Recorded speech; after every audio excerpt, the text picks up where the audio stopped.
지금으로부터 32년 전인 1986년 1월 1일 캘리포니아 주에 레드랜드라는 곳이 있습니다.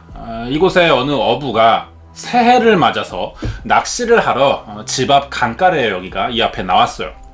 낚싯대 설치했고 물고기 입질을 기다리면서 주변 경치를 좀 둘러보고 있는데 근처에 옷장처럼 보이는 버려진 나무 상자 하나를 발견하게 됩니다. 강가에 옷장이 버려져 있는 게 좀 이상한 장면이긴 하죠. 그래서 가까이가 확인해 봤어요. 그런데 가까이 가보니까 이게 옷장이 아니라 그냥 일반 나무 상자였던 겁니다. 디자인이 돼 있지 않은. 사람의 심리가 상자를 보면 왠지 열어보고 싶은 마음이 들죠. 이 어부도 그랬어요. 그런데 이 상자는 열어보지 못하게 꼼꼼하게 못을 박아놓은 상자였습니다. 그 순간 어부는 상자의 크기를 보고 뭔가 심상치 않은 느낌을 받게 됐어요.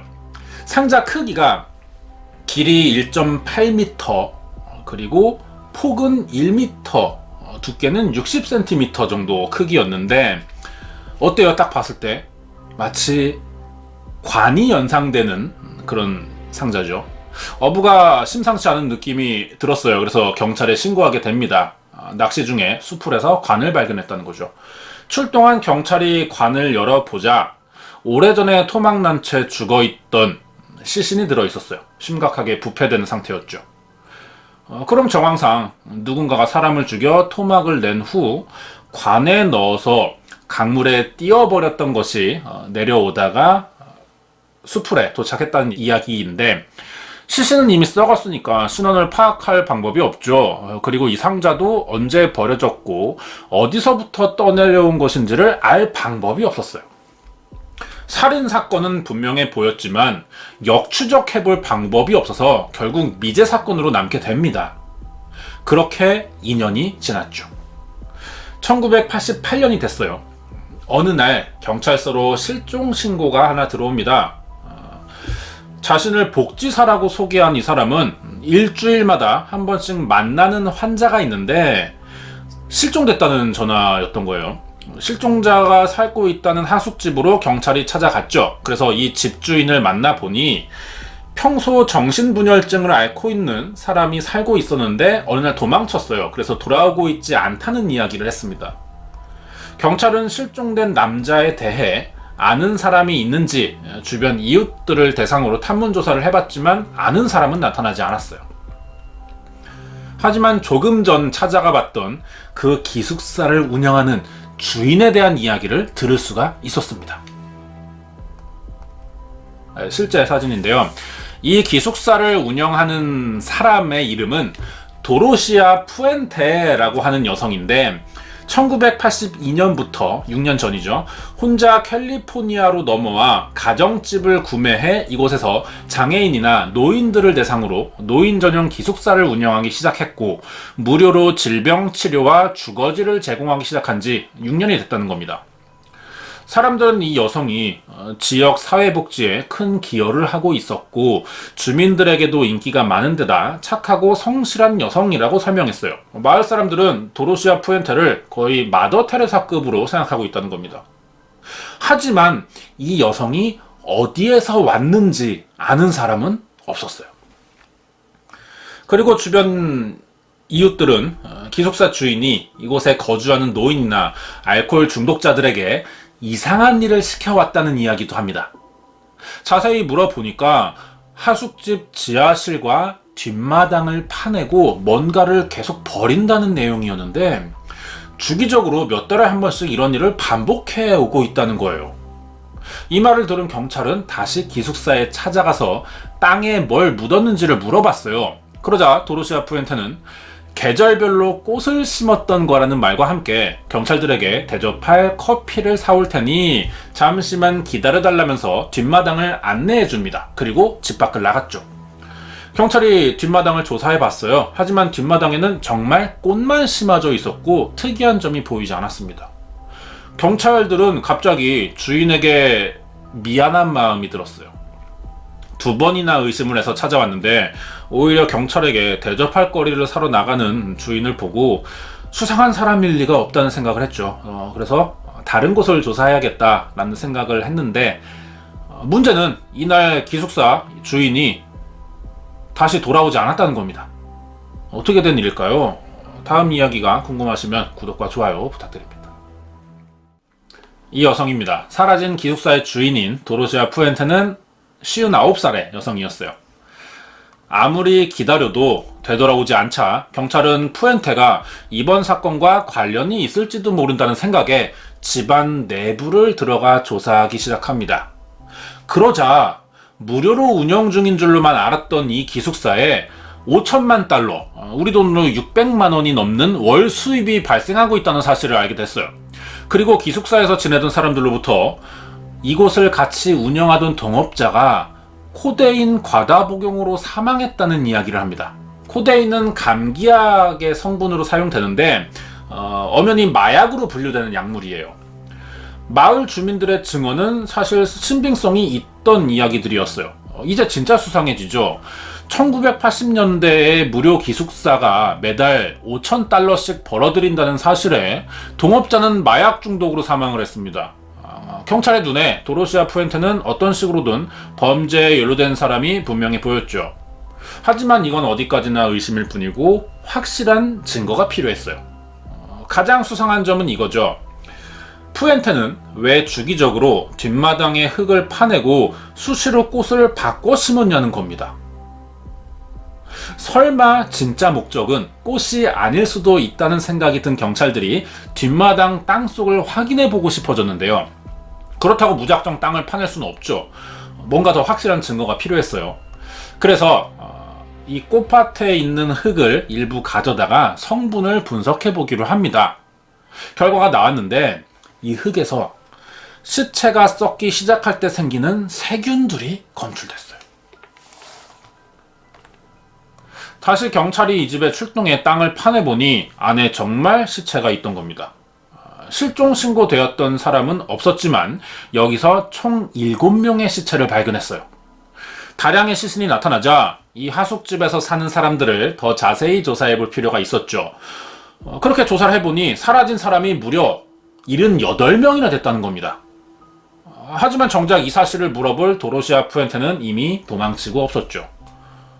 이미 경찰이 처음 조사 나왔을 당시 눈치를 채고 커피를 사다 준다면서 도망쳤던 것인데, 이렇게 미국 전 지역에 도로시아 푸엔테가 수배됐고요. 로스앤젤레스로 4년간 도망을 쳤어요. 그곳에서 우연히 어느 노인과 친해졌다고 하는데 이 사람이 연금 수령자였습니다. 도피 중이니 도로시아 푸엔테가 돈이 필요했겠죠. 이걸 이용해서 다시 범죄 계획을 세웠어요. 하지만 이 노인은 푸엔테를 알아보고 경찰에 신고하면서 결과적으로 붙잡히게 됐죠. 살인 혐의로 재판장에 서게 된 푸엔테는 130명 이상의 증인과 대질 신문을 통해 그동안의 범죄가 입증됩니다. 기숙사에 거주하던 사람들에게 수면제를 먹여 질식시켰고 그렇게 살해합니다. 그리고 마당과 지하실에 묻었다면서 그동안 저질러온 죄를 자백하게 됐는데요. 죽음의 집을 운영한 도로시아 푸엔테는 그럼 어떤 사람이며 그동안 왜 사회복지사인 척 하면서 사람들을 살해해오고 있었는지를 좀 알아봐야겠습니다. 도로시아 푸엔테는 1929년 1월 9일 미국 캘리포니아에서 태어났어요. 가정 환경이 불우했는데 8살에 아버지가 결핵으로 사망했고 어머니는 다음 해에 자동차 사고로 사망합니다. 그래서 도로시아 푸엔테는 고아원에 들어가 자라게 됐죠. 제가 다른 채널들에 비해 유독 범죄자의 성장 배경을 많이 이야기해요. 어떤 경험을 했길래 범죄를 선택한 사람으로 자라게 됐냐는 겁니다. 범죄자를 이해하는데 어릴 적 성장 배경은 반드시 필요한 부분이라고 생각하거든요. 그러다 보니 가난하다고 다 범죄자가 되는 게 아니다. 그럼 우리나라에서 결손가정에 태어난 아이들은 모두 범죄자가 되는 거냐, 이런 댓글들이 많이 달려요. 당연히 가난하다고 범죄자가 되는 건 아니죠. 하지만 거꾸로 범죄자가 된 사람의 어릴 적을 보면 대부분 가난했다는 공통점이 있습니다. 가난하면 범죄자가 된다는 이야기가 절대 아니에요. 그리고 이런 불우한 성장 배경은 범죄 방식에 영향을 주는 경우들이 아주 많죠. 범죄 분석에서 굉장히 필요한 부분이라고 생각합니다. 다시 돌아가서 푸엔테가 16살에 결혼을 했어요. 보육원에서 자라다가 다시 친척들 집에서 살게 됐는데 친척이 좀 귀찮아했던 것 같아요. 빨리 시집을 보내자라는 결정을 했던 것 같습니다. 굉장히 일찍 결혼했죠. 그래서 두 딸을 낳았어요. 하지만 형편이 어려워서 큰 딸을 친척에 맡겼고 작은 딸은 입양을 보냅니다. 그리고 셋째를 임신했지만 제대로 먹지 못해서 유산을 했어요. 가난이 계속되자 푸엔테는 남편에게 이혼을 당하게 되는데요. 이후 5번의 결혼과 이혼을 반복했고 모두 결혼 생활에 실패합니다. 특이한 부분이죠. 보통 가난하면은 결혼할 생각을 하지 않아요. 그런데 도로시아 푸엔테는 가난하니까 결혼으로 가난을 벗어나 보겠다고 생각을 했던 거죠. 그렇게 5번의 결혼을 했습니다. 이런 점을 보면 도로시아 푸엔테라는 사람이 상대방에게 매력적으로 보이는 방법을 아주 잘하는 사람이라는 생각이 들고요. 그 사람에게서 물질적인 것들을 얻어내려는 성향도 강해 보이죠. 여러 부분에서 볼 때 전형적인 사이코패스 형태의 성격을 가진 사람이라고 볼 수 있어요. 예를 들어서 1985년에 수표 위조로 체포된 적이 있습니다. 그런데 교도소 수감 중에 어느 날부터 남성에게 편지가 와요. 모르는 남성에게. 알고 보니 77살의 에반 길마우스라는 사람이었는데 여자 재소자들에게 편지 보내는 게 취미였던 사람이었어요. 그리고 푸엔테가 이 사람에게 아주 적극적으로 답장을 해줍니다. 그리고 출소하자마자 만나서 둘이 결혼을 해요. 그런데 1년 후에 이 길마우스가 사망한 채 발견됩니다. 이것도 알고 보니 푸엔테가 교도소에서 편지를 받을 때부터 길마우스가 연금을 받는 노인이라는 사실을 알고 범행을 계획한 겁니다. 남편을 살해해서 시신을 유기하고 살아있는 것처럼 위장한 뒤에 연금을 자기 이름 앞으로 수정했고 이 돈으로 복지 기숙사를 열어서 본격적인 범행을 저질러 왔던 거죠. 그리고 이런 방식의 범행을 하게 된 이유는 어릴 때 부모가 모두 사망했기 때문이라고 생각이 들어요. 사람은 태어나면서 가장 먼저 가족이라는 사회를 경험하게 되는데 여기서 실패했고 아마 입양된 곳에서도 적응하지 못했던 것 같죠. 이때 제대로 사회화가 되지 못했던 것으로 보이는데 아이들은 부모에게서 필요한 거의 대부분을 얻어내죠. 그것도 아주 일방적으로 얻어냅니다. 부모 입장에서는 자식에 대한 사랑이라는 이유로 희생을 자발적으로 하는 거지만 반대로 아이는 큰 대가 없이 필요한 것들을 부모에게서 쉽게 얻어낼 수가 있어요. 예를 들면 이런 거죠. 용돈의 경우인데 부모가 용돈을 줄 때 아이는 그 돈만큼의 대가를 치를 게 별로 없습니다. 아이 입장에서. 공부 열심히 하겠다는 약속 정도만 하면 비교적 간단하게 용돈을 얻어낼 수 있죠. 그리고 자라면서 이것이 당연하지 않다는 사실을 알아가는 게 사회화의 일부 과정이에요. 도로시아 푸엔테는 이런 사회화가 되지 않았던 것으로 보이고요. 그래서 형편이 안 되는데도 5번이나 결혼을 시도했고 그런 이유는 어릴 적 실패한 가족관계에 대한 보상 심리와 부모가 나에게 해주지 못했던 것들을 남편에게서 대신 얻어내려고 했을 가능성이 크죠. 하지만 여러 번의 이혼을 겪으면서 결혼을 통해 먹고 살 수 없겠다고 생각한 것 같아요. 그래서 결국 범죄를 통해 생계를 유지하자는 선택을 한 건데 이게 수표 위주와 불법 성매매업소를 운영했던 거고 이 일로 또 여러 번 교도소에 갔다 옵니다. 더 이상 이런 일로 돈을 벌 수 없겠다는 생각에 푸엔테는 출소하면서 이제 취직을 해야겠다고 생각했어요. 마음을 고쳐먹은 것 같죠. 그래서 시작한 일이 개인 가정에서 장애인이나 노인들을 돌보는 간호사 보조 일이었는데 일을 하다 보니 이 과정에서 노인들이 연금을 받는다는 사실을 알게 된 거예요. 이것을 이용하면 쉽게 큰 돈을 벌 수 있겠다는 생각에 그동안 벌어둔 돈으로 낡은 가정집 하나를 구매했고 자신이 직접 기숙사를 운영하기 시작하죠.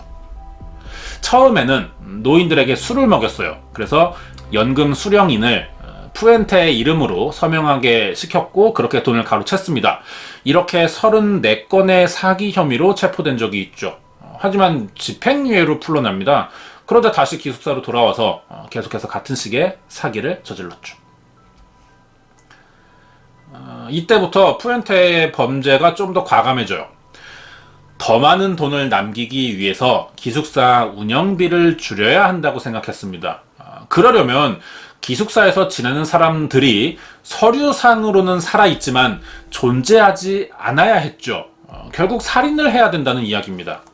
그래서 본격적으로 거주하던 사람들에게 수면제를 먹인 뒤 목을 졸라 질식시켜서 마당과 지하실에 파묻어 흔적을 없앴고, 그 가족들에게는 잘 지내는 것처럼 주기적으로 편지를 써보내면서 몸이 아프다는 핑계로 치료비를 뜯어냈어요.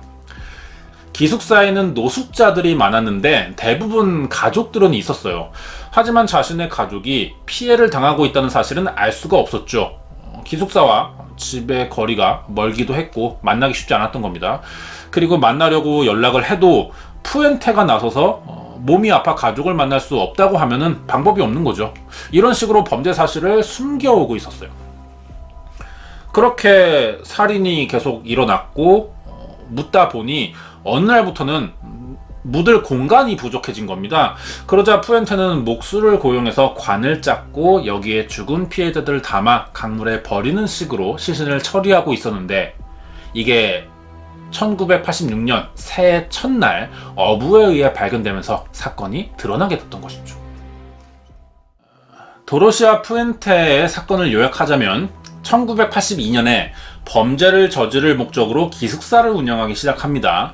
그렇게 4년간 살인과 시신 유기가 이어졌고 86년에 어부가 우연히 관을 발견해 경찰에 신고를 했죠. 하지만 수사할 방법을 찾지 못한 채 2년간 미제 사건으로 남아있다가 88년에 어느 복지사의 실종 신고로 도로시아 푸엔테의 기숙사가 드디어 경찰에 노출됐던 겁니다. 이때 푸엔테는 로스앤젤레스로 4년간 도망쳤다가 92년에 검거됐고요. 1년 만인 1993년에 재판이 열리게 됐죠. 사건 기간만 10년이 돼요. 이 기간에 있던 일들을 조사해 재판을 여는데 다시 1년이 걸렸죠. 재판이 1년간 진행됐어요. 그런데 결과가 별로 좋지는 못했습니다.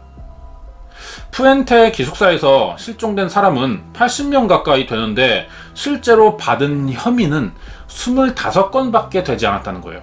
그 중에서도 9건의 살인 혐의만 입증됐어요. 사건이 오래되다 보니 증거불충분으로 혐의를 입증할 방법이 없었던 겁니다. 애초에 범인한테 준비 시간이 너무 많았던 사건이었어요. 신고가 너무 늦었고 발견되기도 좀 힘들었던 사건이었던 거죠. 푸엔테는 기숙사의 사람들이 모두 자연사했으며 시신 처리는 기억나지 않는다면서 범죄를 부인했어요. 그리고 변호사는 푸엔테가 고아원에서 학대를 받으며 자랐고 커서 자신과 같은 처지의 불행한 사람들을 도와주려고 했지만 돈에 대한 걱정과 스트레스로 범죄를 저지른 것이다 라면서 변호했어요. 최종 판결을 앞두고 사건을 담당한 검사가 했던 말이 있는데요. 자신의 행동에 책임을 져야 하는 사람은 본인뿐이다. 푸엔테가 속죄할 수 있는 방법은 죽음뿐이고 이것이 유일한 형벌이라면서 사형을 요구합니다. 하지만 배심원들의 입장은 또 달랐어요. 죄는 씻을 수 없지만 푸엔테가 이렇게 된 것은 고아원에 있을 때 잘못된 교육을 받았기 때문이다. 이제라도 다시 올바른 것을 가르쳐줘야 한다. 죽음이 유일한 형벌이면 이 세상에 살아남을 수 있는 사람은 몇 명 되지 않는다 라면서 형을 낮춰달라는 요구를 했죠. 결국 도로시아 푸엔테는 가석방 없는 종신형을 받는 것으로 마무리됩니다. 이렇게 해서 도로시아 푸엔테는 캘리포니아 교도소에 들어가게 됐고요. 18년간 감옥 생활을 하던 중 82살의 나이로 자연사하게 됐죠. 이렇게 사건이 끝납니다. 준비한 내용은 여기까지입니다. 내용이 마음에 드셨다면 구독과 좋아요 부탁드립니다. 이번 사건은 1988년 미국 캘리포니아주 레드랜드에서 죽음의 집 사건으로 불리는 도로시아 푸엔테 연쇄살인 사건이었습니다.